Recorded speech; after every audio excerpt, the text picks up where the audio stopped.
생각하였다. 여기까지 했던 것 같아요.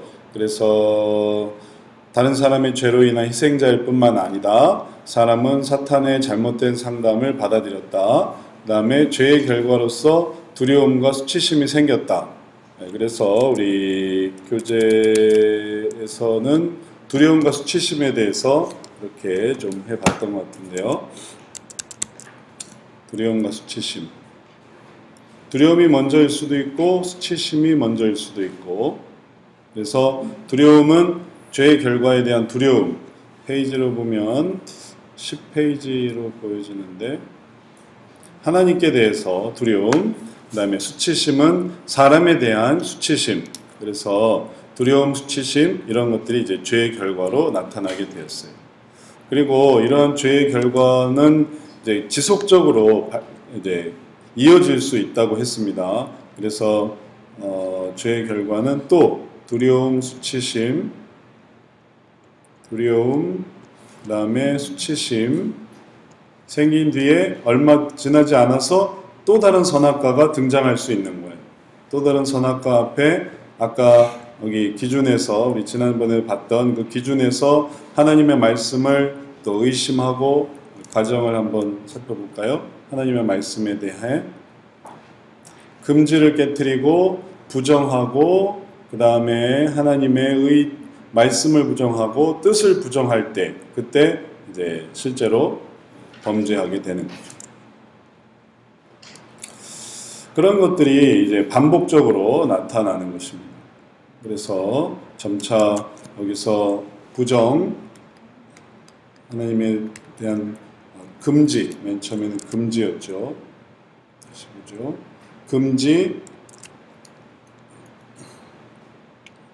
금지를 깨트리고 보지 말라, 먹지 말라 했느냐, 방향성에 대한 말이죠.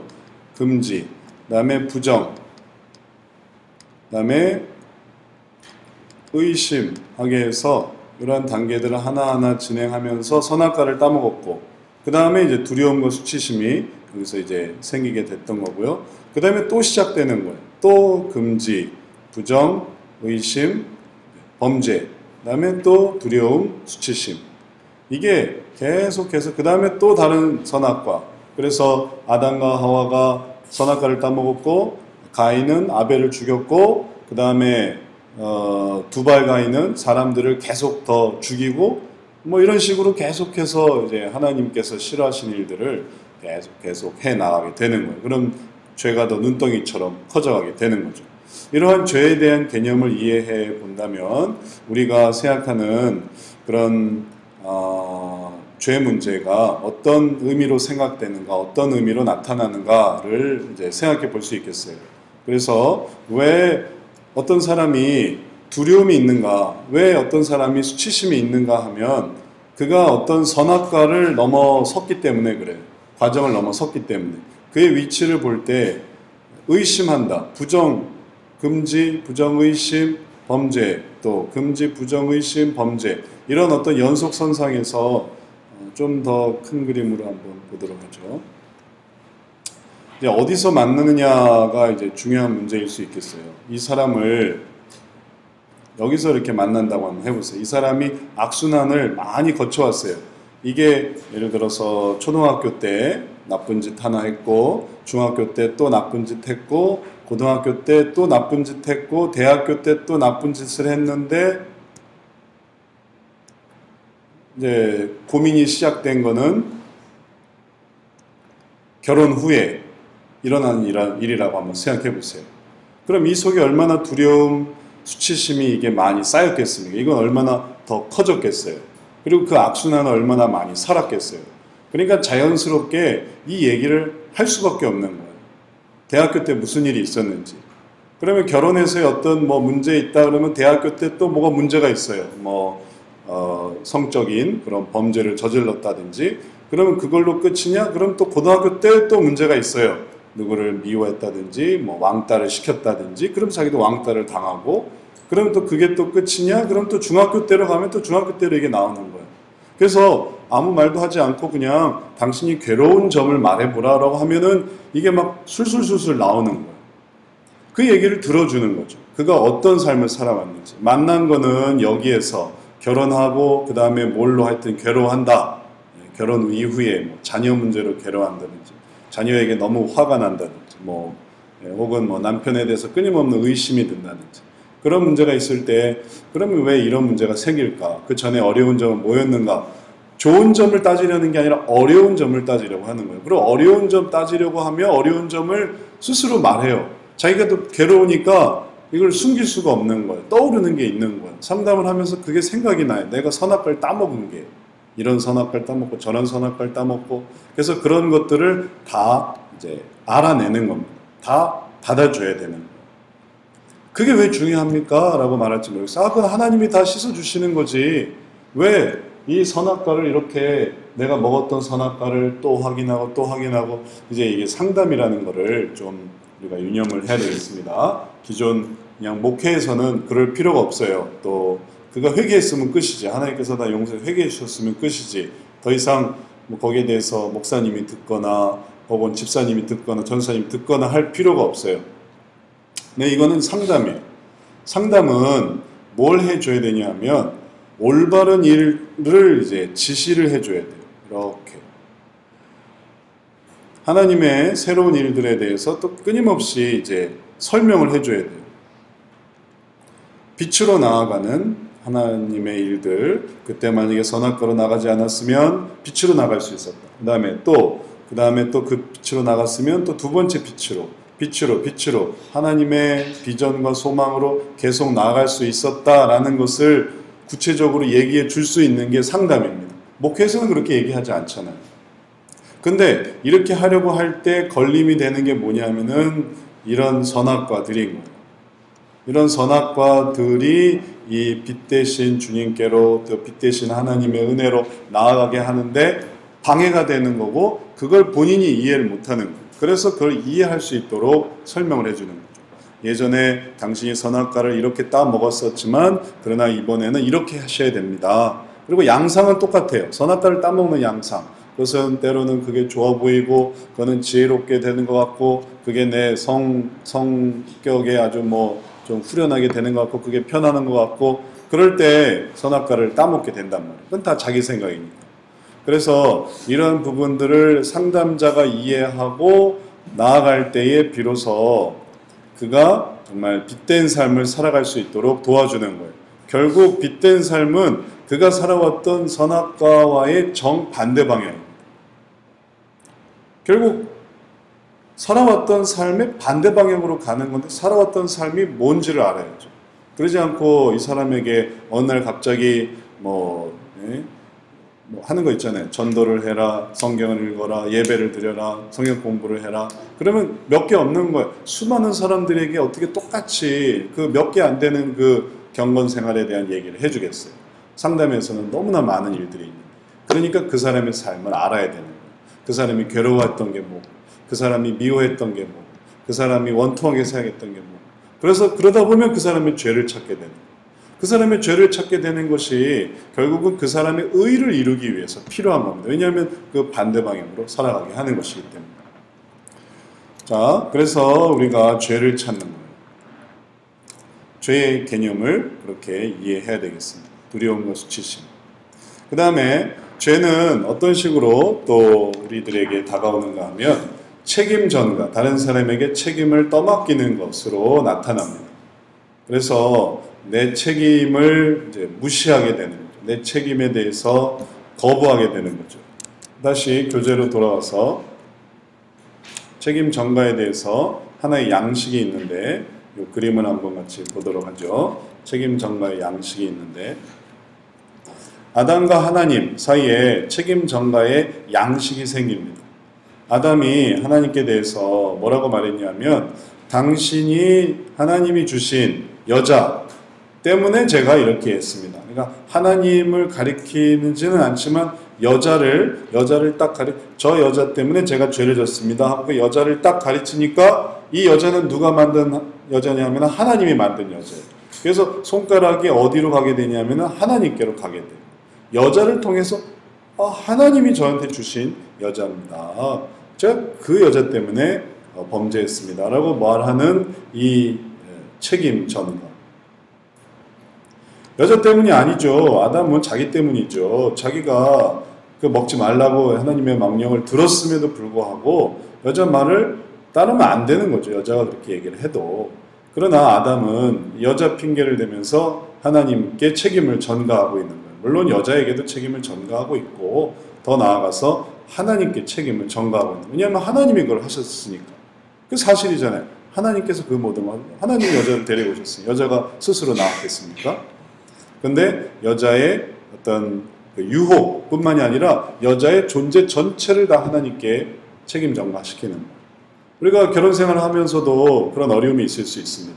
정말 문제는 요만큼일 수 있어요. 뭐 남편이 뭐 나쁜 짓 하는, 남편이 무슨 악한 습관이 있는, 남편이 뭐 성격이 뭐 어떤 거.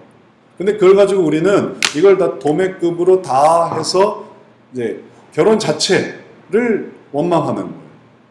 그러니까 물건 우리 왜 코미디 프로그램에 그런 얘기 있지 않습니까? 물건 여기 요만큼 하자가 있으면 이걸 가지고 전체 다 바꿔달라. 바꿔줘 하는 것처럼. 그러니까 우리 삶 속에 있는, 근데 그거는 또 자기 실수란 말이에요. 그래서 바꿔달라고 하는 이유가 뭡니까? 뭐 마음에 안 들어. 뭐 효과가 없어. 그거 다 알고 사는 건데 그거에 대해서 이제 불만을 제기하는 거죠. 아담도 그렇게 여자에 대해서 불만을 제기하고 책임 전가해서 하나님께 하니까 하나님은 네 죄송합니다 바꿔드리겠습니다 한 게 아니에요. 다른 여자를 주겠습니다. 아이고 아담님 죄송합니다 그런 게 아니고 네가 그러니까 너는 가시덤불과 엉겅퀴를 얻을 거다. 네가 그러는 한 그게 하나님의 말씀이에요. 왜냐하면 하나님은 미혹되시는 분이 아닙니다. 만홀히 여김을 받는 분이 아니에요. 하나님은 속으시는 분도 아니에요. 뭐 예를 들어 뭐 우리가 그 전래 동화나 혹은 외국 동화에 보면 램프의 요정을 뭐 속여가지고 램프의 요정을 뭐 자기 편으로 만들기 위해서 뭐 좀 작게 해봐라 크게 해봐라 뭐 그렇게 해서 램프 요정이 속기도 하고 그래서 자기 말을 듣기도 하고 그런 어떤 신의 모습 혹은 그런 어떤 이 능력자의 모습이자 하나님은 그러신 분이 아니에요. 하나님은 우리 손바닥 우리의 마음속을 다 꿰뚫고 계십니다. 우리 하나님은 우리를 그 손바닥 안에 우리를 두고 계시는 거예요. 그가 무슨 생각을 하고 의도가 뭐고 왜냐하면 그를 모르려야 모르실 수가 없어요. 하나님이 만드셨고 모든 상황을 지켜보시고 무슨 생각을 하는지 뻔히 아니까 우리도 때로는 우리 애들이 무슨 생각하는지 뻔히 안단 말이에요. 애 하는지 보면 걔가 왜 웅크리고 있는지 왜 말을 안 하는지 속이 다 뻔해질 때가 있어요. 그냥 그만큼 이제 자식과 밀접되어 있고 그 상황을 다 아는 거죠. 그런데 이제 이 자식도 내 품의 자식이 아니라 이제 학교를 다니고 최소한 유치원을 다니고 매일 같이 있는 게 유치원을 다니고 또 크고 그럼 모르는 부분이 생길 때 이제 손 안의 자식이 아닌 거죠. 내 품의 자식이 아닌 거죠. 그러나 하나님은 우리에게 늘 우리는 그분의 품 안의 자식입니다. 그래서 주님을 속일 수가 없어요. 주님께 대해서 우리가 숨길 수 있는 의도 혹은 속일 수 있는 어떤 은밀한 부분이란 존재하지 않습니다. 그것도 다 알고 계시는 거예요. 그래서 만홀히 여김을 받지 않으시는데 그 하나님께서 주시는 것은 가시덤불과 엉겅퀴. 네가 그렇게 생각하니까 이게 올 거다. 이게 하나님이 응답해 주시는 거예요. 여자에게 혹은 뭐 아담에게 어떤 것을 보상해 주시는 게 아니라 되려 주시는 것은 거기에 대한 심판뿐이에요. 책임 전가를 하면 할수록 이런 게 오는 거죠. 그러면 어떤 사람에게 가시덤불과 엉겅퀴가 있다고 한번 해보세요. 이걸 받았어요. 그에게 있는 삶이 가시덤불과 엉겅퀴예요. 그러면 당연히 뭘 했겠습니까? 이걸 한 거죠. 만약에 이 아담이 또 다른 어떤 사람이다 하더라도 이 양식 자체가 동일하게 적용이 됩니다. 하와를 한번 생각을 해보죠. 하와는 누구 탓을 했냐면 뱀 탓을 했어요. 뱀은 좀 다를 것 같지만 여자와 뱀은 좀 다를 것 같지만 뱀은 사탄 아닙니까? 사탄 악의 근원이잖아요. 이건 원망해도 될 것 같잖아요. 그 악인, 그 악한 존재. 그러나 하나님께서는 그러한 사탄의 원망까지도, 사탄에 대한 뱀이 나를 시켜서 이렇게 했습니다 라는 것까지도 주님께서 받아들이실 때 무엇을 주시냐면 원수 되게 하세요. 그걸로 하와는 절대 죄가 사해지거나 혹은 그게 면제되거나 혹은 그게 정당화되지 않았습니다. 우리는 그래요. 우리 삶의 법은 좀 그런 면이 있어요. 우리 삶의 법은 상황이 참작되거나 혹은 뭐 정당방위가 인정이 되거나 혹은 뭐 그런 또 고려해야 될 점이 있을 때 재판장은 아주 뭐 흔쾌하게 집행유예 혹은 무기소, 기소유예 그냥 죄를 없애줘요. 하긴 했지만 그거는 이제 우리끼리니까 그런 거예요. 하나님은 그렇게 하지 않았어요. 하나님은 했던 모든 것에 다 철저하게 가려서 심판을 하십니다. 그래서 하와가 뱀 탓을 한다 하더라도 결국 뭘 주셨냐면 원수되게 하셨어요. 뱀과 원수되게. 그래서 뱀이 여자의 발꿈치를 물고 그 다음에 뱀의 머리를 쳐야만 하는 그런 원수로 만들어 주셨습니다. 그것은 이걸 이렇게 생각하기 때문에 그런 거죠. 자, 그러면 이거는 영적인 관계뿐이야. 이거는 신학적인 얘기뿐이야 라고 생각하지만 그러나 이제 이 양식으로 사람들이 원수된 거 생각해 보면 그가 어떻게 생각했는지를 보게 됩니다. 왜 그를 원수로 생각할까요? 그를 뱀과의 관계로 보기 때문에 원수가 되는 것입니다. 근데 이 뱀이 누구겠어요? 자기 가족이에요. 자기 가족이 원수가 되는 거예요. 왜 가족이 원수가 될까요? 그 가족에게 책임 전가를 했기 때문에 그런 거예요. 그 다음에 왜 가시덤불과 엉겅퀴가 될까요? 상황이나 어떤 주어진 환경, 왜 그게 가시덤불과 엉겅퀴가 될까요? 왜냐하면 그 상황 속에서 하나님께 원망했기 때문에 그런 것입니다. 그게 또 뭔가 있는 거예요. 이제 이걸 찾아내는 거예요. 도대체 무엇에 책임 전가를 하고 있는가? 왜냐하면 그는 지금 가시덤불과 엉겅퀴에 살아가고 있으니까. 그는 원수 맺고 살아가고 있으니까. 그래서 자기도 힘들단 말이에요. 내가 왜 걔랑 원수가 됐을까? 내가 왜 그 사람이랑 원수가 됐을까? 내가 그러고 싶지 않은데. 근데 원수된 것은 하나님이 주신 거야. 하나님이 만들어 주셨어요. 원수로. 가시덤불과 엉겅퀴는 하나님이 주셨습니다. 그렇게 되게 하셨어요. 왜 하나님은 이렇게 해서 하나님이 나쁜 분이라서 애초에 하와가 이렇게 책임 전가를 했기 때문에 그런 거예요. 여기에 대한 어떤 마음이 있었기 때문에 그런 것입니다. 그러니까 이게 이렇게 들어오는 거예요. 이 하와의 남편을 넣고 여기다 이제 아내를 넣고 이 하와의 혹은 아내를 넣고 여기다 남편을 넣고 여기에 혹은 뭐 A라는 사람을 넣고 B라는 사람을 넣고 그다음에 원수되는 관계를 생각해 보면 내가 남편 때문에 이 지경이 됐다. 아내 때문에 이 지경이 됐다. 내가 죄를 지은 건 내 친구 때문이다. 그렇게 생각을 이제 우리가 이제 생각을 유추를 해 볼 수 있는 이 책임전과 양식 속에서 왜 관계가 파괴되었는가? 왜냐하면 그가 이유라고 생각하기 때문에 그런 거예요. 이러한 것을 이해하지 못하면 아무리 하나님을 의지하세요, 하나님께 고백하세요, 하나님을 또 신뢰하세요 해도 밑빠진 독에 물 붓기가 되는 거예요. 내가 그렇게 생각한 그것을 찾아내서 그걸 막는 게 더 빠르지 그러지 않고 끊임없이 하나님의 은혜를 받고 붓고 부어도 그 다음엔 이게 또 빠지고 또 빠지는 거예요. 지금 내가 누구에게 책임을 돌리고 있는지 그게 끊어져야만 하는 거예요. 그 다음에 어떤 환경을 가시덤불과 엉겅퀴로 생각을 한다고 해보세요. 어떤 괴로운 환경 그게 괴롭단 말이에요. 그게 어려워요. 가난 혹은 질병 그게 또 어떤 막막함 할 일이 없는 뭐 그런 게 지금 가시덤불과 엉겅퀴라고 생각해 보세요. 그러면 그것도 역시 무엇에겐가 책임 전가를 하고 있어요. 그러면 그 요소를 알아내야 돼요. 그 대상을 알아야 돼요. 여기에 있는 사람이 또 직장인, 학생, 그 다음에 또 가정주부 혹은 뭐 가장 그 다음에 이제 이건 뭘까? 하나님이 주신 뭘까? 하나님이 주신 사람, 하나님이 주신 상사, 하나님이 주신 예를 들어 직장 이거 다 하나님이 주셨단 말이에요. 그런데 그것을 책임 전가하니까 내가 이곳에 와서 하나님이 주신 바로 이곳 때문에 내가 괴로워합니다 하니까 이게 고통스러운 거예요.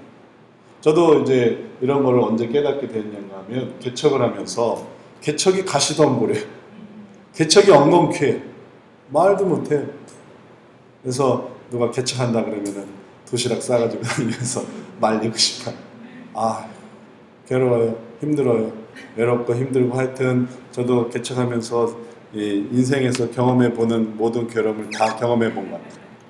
자존심 상하는 거, 낙심되는 거, 혼자 전도해야죠. 혼자 성경 공부해야죠. 혼자 예배드려야죠.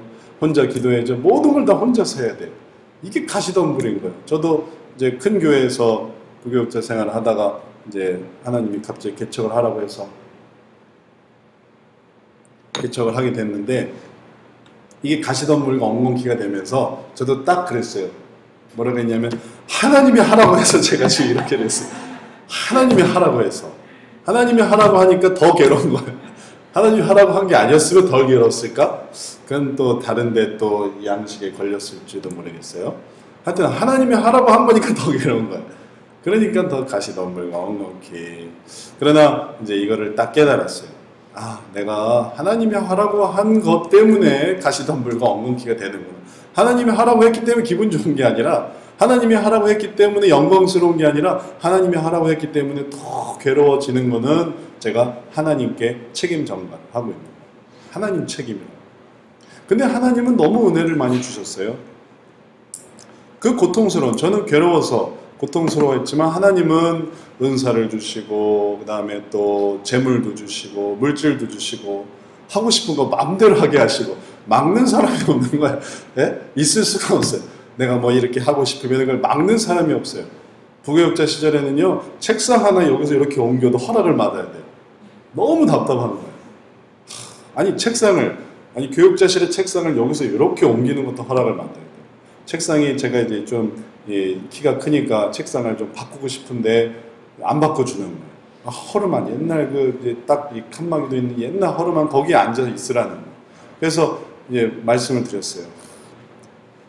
돈이 없대. 교회 돈이 없대. 그럼 제가 제 사례를 받아서 바꾸었어요. 안 된대. 할 수가 없는 거야. 아무것도 할 수가 없는 거야. 허락이 없으면. 근데 개척하니까 너무 좋아요. 책상을 이렇게 해도 되고 저렇게 해도 되고 의자를 이렇게 바꿔도 되고 저렇게 바꿔도 되고. 조금 전에 말한 거 허락 없이 네. 안 된다는 게 네. 그게 잘못된 거죠. 그렇게 생각하는 아니에요. 진짜 하나님을 알면은 네. 그렇게 편하게 살아갈 수 있도록 그 정도 문제는 해결이 허락할 수 있잖아요. 근데 그게 또 이제 책임 전가의 양식이 돼버리는 거예요. 그렇게 되면. 그래서 그걸 받아들여서 어느 사역지든지. 저는 네. 외국에서만 교회를 다니고 교회를 한 번 다닌 적 없거든요. 네. 지금 21교회에 와서 교회를 다니는데 그런 큰 교회들이 그런 규칙을 정해놓고 이런 거 보니까 너무 답답한 거예요. 하나님이 인격적으로 자유하신 하나님인데 교회는 너무나 많은 그 규칙을 정해놓고 그 규칙에 따라가니까 제가 조금 적응이 안 되더라고요. 네. 그런 부분 혹시 그렇지 않은가? 그렇지는 않아요. 네, 그렇지는 않아요. 왜냐하면 결국은 다 똑같아요. 제가 그 자유롭게 할 수 있었지만 자유롭지 못한 부분이 있는 거예요. 개척을 하다 보면. 제가 처음에 말씀드렸죠. 개척이 너무너무 괴롭다고. 너무너무 괴롭지만 책상은 마음대로 할 수 있다는 거에서 좋았지. 그럼 부교육자 시절은 책상만 마음대로 못하지 너무너무 좋아요. 얼마나 애들도 많고 예산도 풍부하고 다만 그것만, 이 세상에 모든 게 다 그런 게 있어요. 우리나라에서만 그렇다고 생각하지만 이제 다른 나라 가보면 또 거기서도 못하게 하는 게 있어요. 다 항상 한계는 있게 마련인 거예요. 다 이거는 장단점이 있어요. 그래서 뭐 미국의 생활 방식을 가지고 한국에서 살면은 더 자유로울까? 천만의 말씀. 미국의 생활 방식에서 미국은 법도와 질서가 있어서 이것만이라도 어기면 그건 다 책임져야 되는 거예요. 우리나라는 또 정이 있어서 또 유연하게 하는 면이 있고, 그러니까 미국 사회는 미국 사회에서 이렇게 되는 것이 있고, 한국 사회는 한국 사회에서 또 하는 게 있고, 다 그 사회와 문화 속에, 뭐 자카르타는 아닌 것 같으세요? 자카르타도 다 거기에 그런 게 다 있는 거예요. 어느 사회에나 다 규범과 질서가 있어서 결국 못하게 되는 게 하나가 있고, 그리고 그걸 받아들일 때 가시덤불과 엉겅퀴가 안 되는 겁니다. 그러나 이제 이렇게 자꾸 옮겨 다니기 시작하면 이제 괴로워지는 거죠. 환상이 생기는 거예요. 여기도 적응을 못하고, 저기도 적응을 못하고, 저기도 적응을 못하고. 자, 그래서 제 경험상 하여튼 그래서 이제 책임 전가가 끝이 나니까 그래서 더 이상 이제 원망하지 않았어요. 하나님이 해주셔서 감사합니다 했어요. 하나님이 해주셔서 감사합니다. 네? 하나님이 해주신 게 더 영광스럽습니다 하니까 가시덤불이 사라지더라고요. 제가 하나님의 영광에 동참하게 된 걸 너무너무 큰 영광으로 생각합니다 하니까 이제 엉겅퀴가 사라지더라고요. 그리고 혼자 기도하는 게 재밌고 혼자 전도하는 게 할만하고 혼자 예배드리는 게 예? 또 감사하고 그렇게 변해지게 됐어요. 그래서 계속 그러는 한 이게 그러니까 쉽게 말하면 벽에다 공을 세게 던져보세요. 세게 던지면 던질수록 공이 나한테 세게 튀어오지. 던지면 던질수록. 그걸 하면 할수록. 그러지 않고 살살 공을 던지면 살살 돌아오게 되는 하나님 이렇게 딱 만들어 놓으셨어요. 뱀을 그렇게 생각하면 할수록 뱀과 원수가 되고 또 이걸 이게 뱀만 뿐만 아니라 이게 사탄의 영향을 받은 뱀이에요. 그래서 사탄 그 자체는 아니고 사탄의 영향을 받은 베드로도 사탄 짓을 했거든요. 그러니까 사탄 짓을 하는 가족들이 있는 거예요. 그런 가족들과 원수가 되면 자기 손해인 거예요. 사탄은 사탄이고 이 사람이 사탄 짓을 한다 하더라도 욥처럼 욥이 아내가 얼마나 아주 망령된 말을 했습니까? 그래도 욥은 거기에 대해서 대응하지 않았잖아요. 그래서 당신의 얘기는 참 미련한 여인 중에 한 얘기로 같다. 얼마나 부드러워. 아내는 하나님을 욕하고 죽어라 그렇게 얘기하는데 당신의 얘기는 거의 철학 수준이에요. 철학자예요. 철학자. 그렇게 대응하니까 원수가 안 되고 그리고 또 주석가들이 얘기하는 건 이 아내가 떠났다가 이제 다시 돌아왔을 것이다. 새 아내를 얻은 게 아니라 떠난 아내를 다시 받아들였을 것이다. 이렇게 주석가들은 말하거든요. 그래서 이제 해피엔딩으로 갈 수 있었던 모든 것들이 다 이런 책임 전가 양식을 이해하고 그걸 바꾸는 데 있는 것입니다. 그래서 우리가 이 책임 전가가 되었다라는 걸 이해해야 되겠어요. 그래야 그걸 움직여 볼 수 있기 때문에 그런 것이죠. 그 다음에 다섯 번째, 죄의식을 잊어버리며 둔감하게 되었다. 죄의식을 잊어버리며 둔감하게 되었다라는 부분은 우리 교재를 한번 생각을 해보죠. 죄를 고백하지 않는 것은 죄의식의 상실, 둔감함을 가져온다. 이거는 우리가 이제 양심에 화인 맞는 그런 것을 생각해 보면 되겠어요. 그리고 이러한 것을 어떤 사람들은 잘 의식을 하지 못해요. 어떻게 그럴 수 있을까? 근데 인간을 이해해 보면 쉽게 이해하실 수가 있어요. 양심이 있는데 양심에 계속 화인을 맞는다고 한번 생각해 보세요. 그러면 양심에 화인을 맞으면 그 양심은 파괴가 되어버립니다. 이렇게 양심이 있다고 했을 때 이미지로 생각하시면 되겠어요. 여기 이렇게 화인을 맞았다고 한번 해보세요. 그럼 이거는 파괴가 된 거예요. 회복이 안 돼요. 양심에 화인 맞았으니까. 이렇게 또 화인 맞았다 보세요. 기존 양심은 점차 줄어들어 가는 거예요. 그렇게 해서 또 화인을 맞고 또 화인을 맞고 또 화인을 맞고 이게 회복이 안 되고 또 쉽게 말하면 억울함을 갖게 되고 분노를 갖게 되고 그 속에서 두려움을 갖게 되고 그 속에서 공포를 갖게 되고 막 그렇게 살다 보면 그러면 이 보통 사람과는 다른 생각을 하게 됩니다. 연쇄살인마 이 사람들이 아주 평탄한 삶을 산 게 아닌 거예요. 어려서 뭐 아버지가 외도를 하고 어머니는 출가를 하고 이 집 저 집 전전을 하면서 왕따를 당하고 폭행을 당하고 또 괴로움을 당하고 그러니까 이런 일들을 막 받으면서 당하면서 그러면서 살아있긴 하지만 양심은 보통 사람의 양심을 넘어서는 거죠. 이렇게 된 그 사람 자신에게 죄가 있고 뭐 그것이 사회의 죄다라고 말하는 거 아니에요. 이렇게 될 때 그 자신이 점차 죄인으로 넘어가는 거죠. 그런 과정이 그렇게 되어진다라는 거예요. 그래서 둔감화가 이루어진다라는 거예요. 거짓말도 또 하다 보면 거짓말도 익숙해져요. 어떻게 거짓말에 이렇게 익숙하지? 어떻게 그걸 그렇게 진짜처럼 말하지? 원래 그런 거예요. 다 둔감화돼요. 하다 보면 그걸 어떻게 그럴 수가 있지? 이렇게 생각하시면 안 되는 거예요. 그게 회복되지 않으니까, 그게 원상태로 돌아가는 어떤 과정을 밟아보질 않으니까 그냥 그게 진짜로 믿어지는 거예요. 그게 뭐 별종이야, 뭐 정신병자야, 이상한 인간이야, 이렇게 생각하면 안 됩니다. 이게 다 인간이라는 거예요. 그러니까 인간이 얼마나 죄성이 있어요.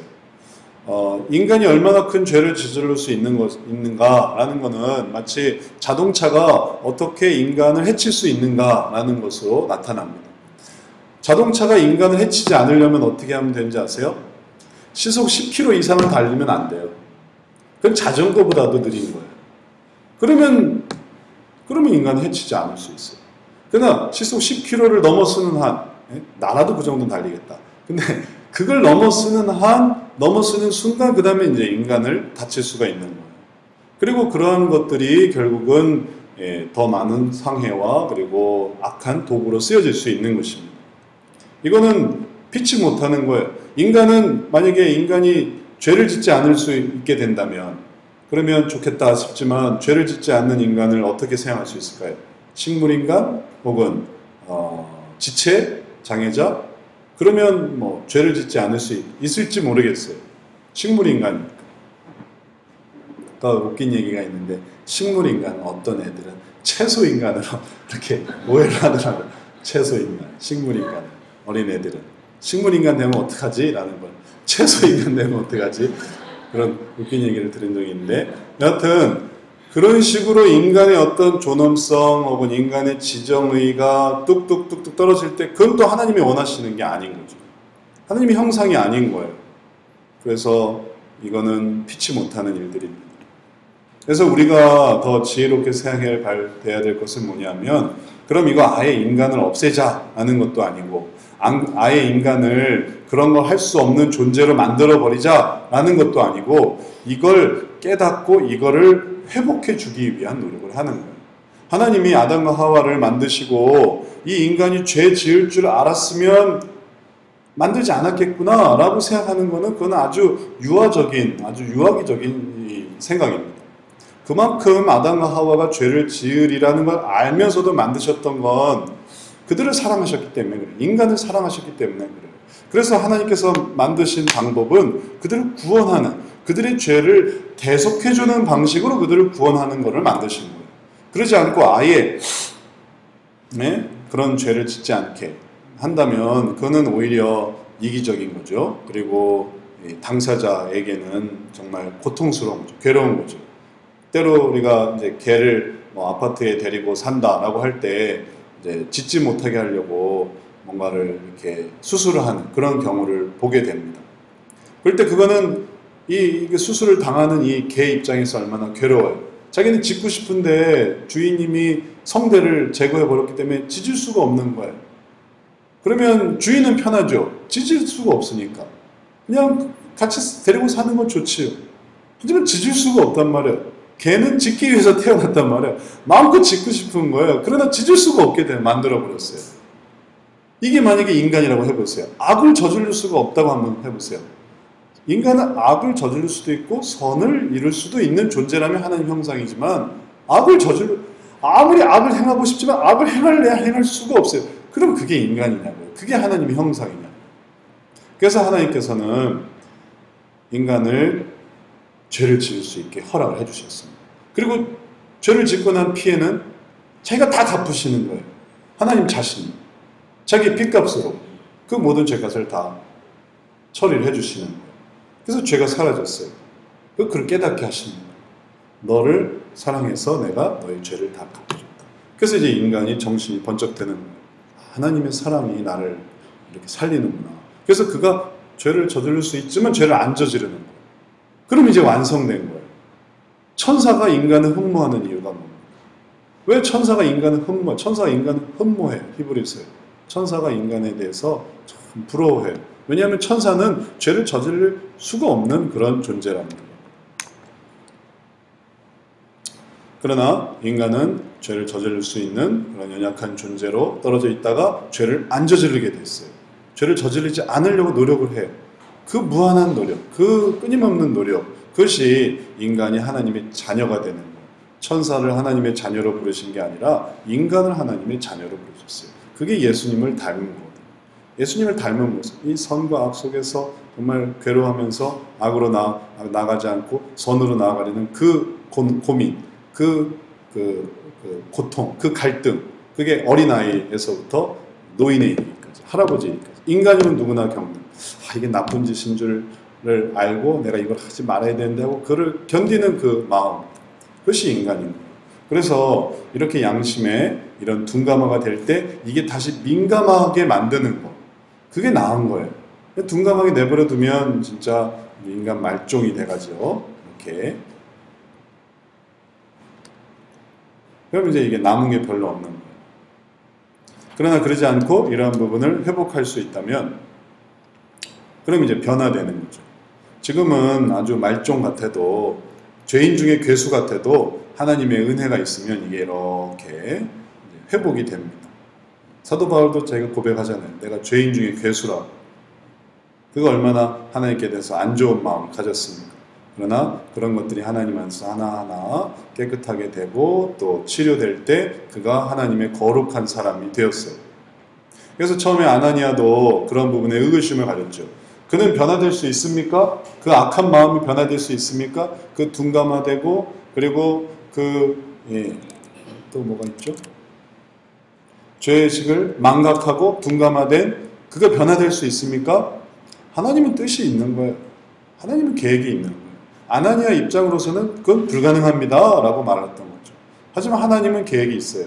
아니다, 그는 가능하다. 내가 그를 이방의 사도로 계획 지어놨다. 이 놀라운 계획을 처음에 사도 바울은 직접 듣지 못했습니다.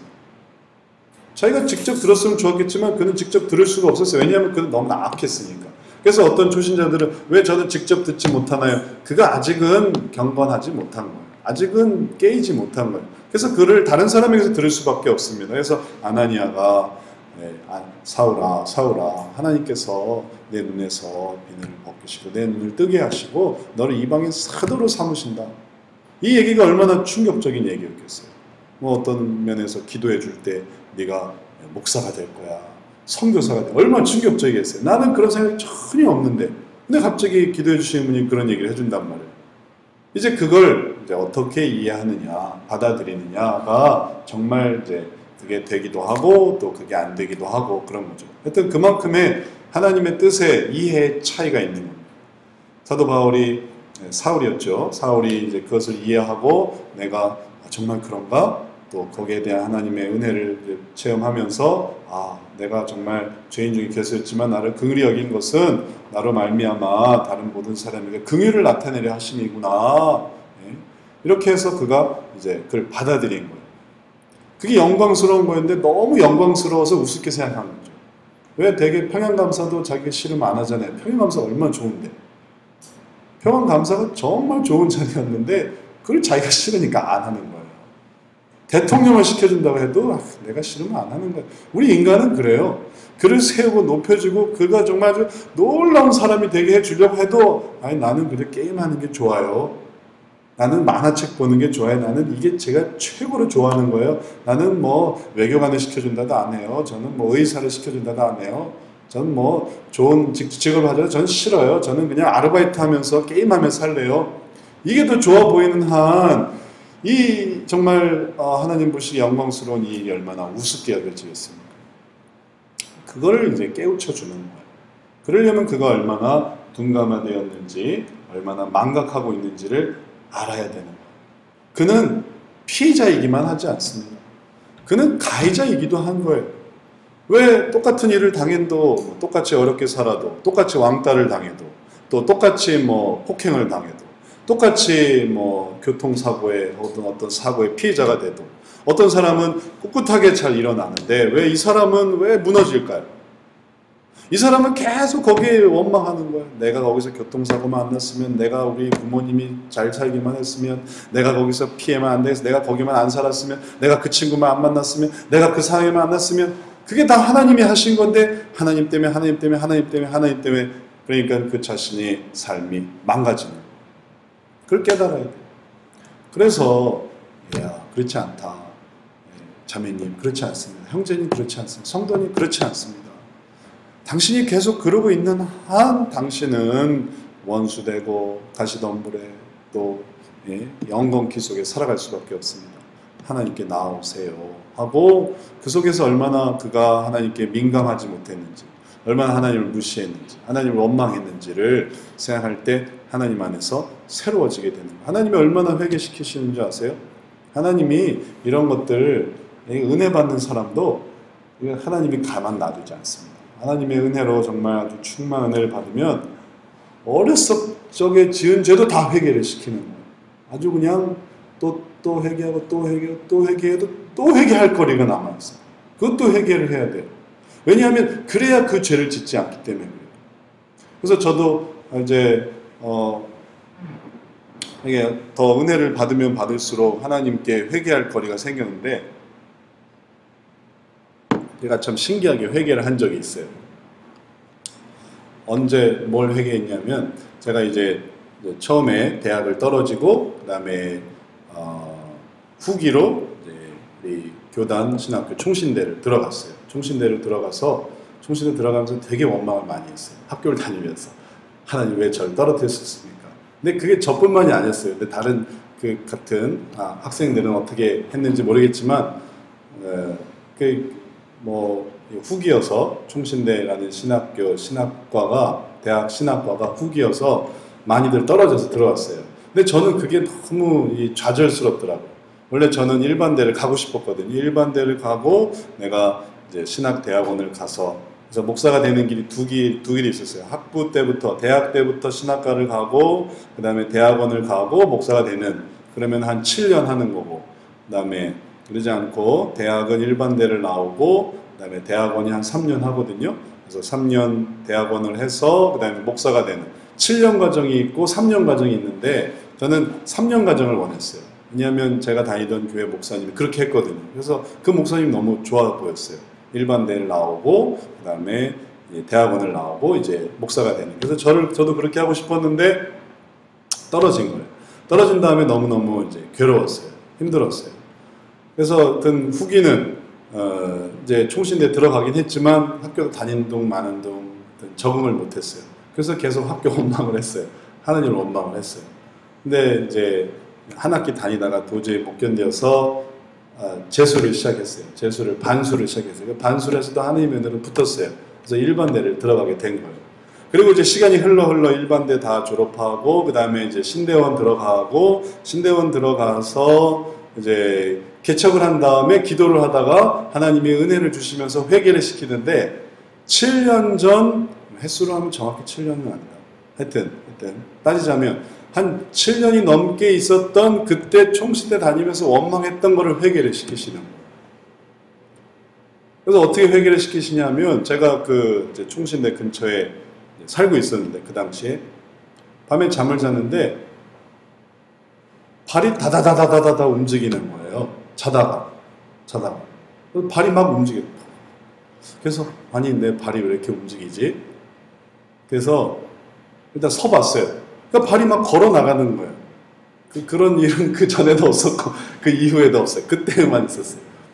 발이 막 걸어 나가는 거예요. 그래서 이제 우리 아내가, 우리 사모가, 여보 당신 어디가? 아이고 덥냐?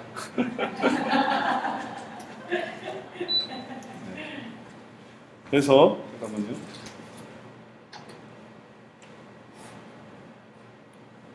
에어컨이 안 켜졌다. 그래서 아내가 어디 가냐는 거야. 몰라, 지금 발이 막 지 맘대로 움직여. 하여튼 한번 나갔다 와볼게 해가지고 발이 움직이는 대로 막 갔어요. 도대체 발이 어디로 가려고 하는 거야. 그런데 어디로 이렇게 막 가더라고요. 그래서 그냥 밤중이었는데 그냥 갔어요. 발이 가는 대로 갔어요. 오른쪽으로 하고 왼쪽으로 하고.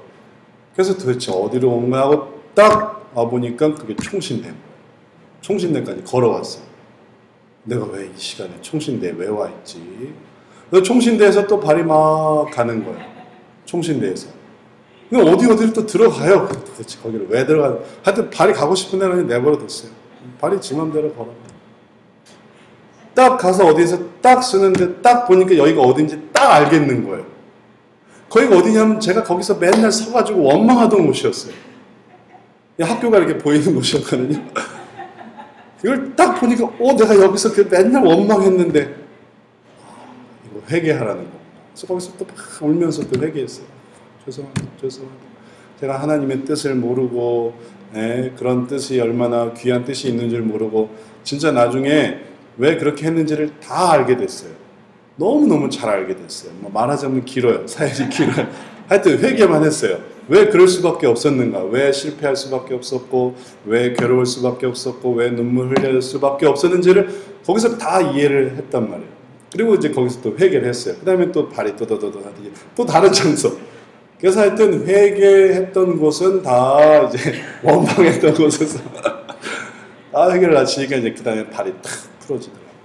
그래서 터벅터벅 집으로 돌아왔어요. 그래서 이제 사모랑 그런 얘기를 나눴죠. 참. 그 다음 또 무서워서 원망을 못하는 거예요. 이것도 어디를 또 이게 은혜를 받을 때 이런 일이 일어나지. 은혜 밑에는 둔감화될 때는 그런 것도 모르고 살아요. 그러나 하나님이 깨끗하게 하겠다. 내가 널 깨끗하게 하고 내가 널 새롭게 하겠다 할 때는 그때는 이제 은혜를 막 주시더라고요. 그래서 우리가 이 둔감화된 것을 하나님이 얼마나 이 회복시키시는가를 깨닫고 여기에 소망을 가져야 돼요. 우리가 이제 상담을 하면서 이 사람은 소망이 없어 라고 할 사람은 없습니다. 상담을 할 수만 있으면 애초에 시작이 안 되면 그건 소망이 없는 사람이에요. 그러나 우리가 성경적 상담을 하는데 한번 해보시겠습니까? 하면은 두 가지 경우거든요. 괴롭거나 아니면 성경적 상담을 원하거나. 너무 괴로우면 하여튼 지푸라기라도 잡는 심정으로 성경적 상담을 하고, 그 다음에 성경적인 거 좋아하면 성경적 상담을 하고, 그러지 않고는 우리가 할 수가 없어요. 그리고 하다 보면 또 원하는 대로 해주지 않아요. 원하는 건 긍정해주고, 또 편들어주고, 잘했다고 해주고, 당신 말들처럼 모두가 다 잘못이라고 하고 당신은 피해자라고 이렇게 해주면 좋을 텐데 그렇게도 안 해요. 어떻게 해서든지 이 사람의 잘못과 죄와 그런 어리석음을 찾으려고 하는 거예요. 그래서 어떤 사람들은 처음에는 둘 중에 하나로 했지만 기분 나빠서 안 하기도 하고 혹은 힘들어서 안 하기도 하고 그게 자꾸 드러나는 게, 근데 그게 씻겨지는 줄은 모르고 자기가 민감하게 되는 게 그게 자기가 얼마나 회복되어 가는지도 모르고 그냥 둔감하게 살고 싶은 거예요. 그냥 외도도 그냥 외도하고 싶은 대로 살고, 중독도 중독하고 싶은 대로 살고. 근데 점차 좋아지면 그 중독에서 빠져나올 수가 없잖아요. 빠져나오게 되잖아요. 근데 난 그걸 좋아하는데, 그러니까는 상담을 중단하는 거예요. 외도를 이제 점차 안 하게 하는 방향으로 이제 하니까 외도를 긍정해주고 외도를 후원해주고 외도를 지지해줘야 할 수 있겠는데 외도를 못하게 하고 그게 안 되게 이렇게 하니까 하면 할수록 자기 마음에 안 드니까 그만할 수도 있는 거예요. 그러나 사실 그가 이제 잊어버리는 건 그걸 씻으시는 게 이제 이런 과정이란 말이에요. 애들이 얼마나 목욕하는 걸 싫어해요. 저도 예전에 아주 어렸을 때 목욕하는 걸 너무너무 싫어했고, 근데 우리 애들은 목욕하는 걸 좋아하더라고요. 근데 이제 저희 어머니는 씻길 때 그냥 팍팍 문지르는 거예요. 적절히 문지르지. 때도 좀 적절히 이렇게 하면 얼마나 좋아요. 팍팍 문지르면 그냥 빨갛게 될 정도로. 그래서 왜 그런가 했는데 나중에 그게 참 너무 좋은 거더라고요. 살결이 고와져요. 피부가 하얘져요. 병근이 사라져요. 팍팍 문질러 댈 때 비로소 깨끗해지는 거예요. 그리고 그걸 유지하게 되는 거예요.